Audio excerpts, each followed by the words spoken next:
Excellent, সুন্দর, এত সুন্দর মনে হচ্ছে আমরা ঠিক সঠিক জায়গাটায় পৌঁছে গেছি।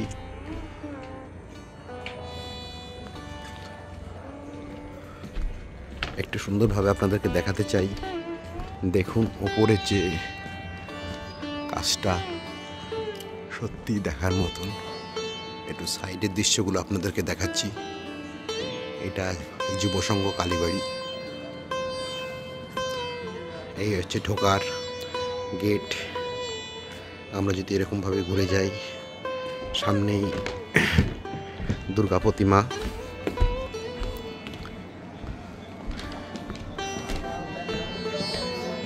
সত্যিই সুন্দর। গণেশ, লক্ষ্মী, দেবী দুর্গা, সরস্বতী এবং কার্তিক। সত্যি সুন্দর।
নমস্কার, আমি দীপঙ্কর দেবনাথ।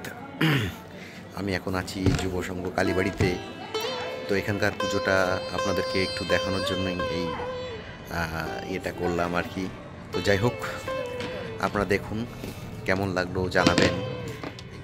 এই যুবসংঘ কালীবাড়ির পুজো মানে এটা একটা বিশাল রাখে আমাদের আলিপুর জংশনের ঐতিহ্যের মধ্যে পড়ে যায় যে এত সুন্দর মানের পুজো আপনারা হয়তো এর আগে দেখেছেন কিনা জানি না। এখানে প্রভুপাদের মূর্তিও স্থাপন করা হয়েছে। তো যাই হোক, এখানকার চিত্র ভাস্কর্য দেখলে অবাক হতে হয়। তো আপনারা অবশ্যই বলবো এই জায়গাটা আসুন এবং আমাদের আলিপুরদুয়ারের শোভাটা বাড়ান। আপনাদের সবাইকে অনুরোধ থাকলো এখানটায় অবশ্যই আসবেন, যুবসংঘ কালীবাড়ি পুজোটা অবশ্যই দেখবেন।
নমস্কার, আমি দীপঙ্কর দেবনাথ।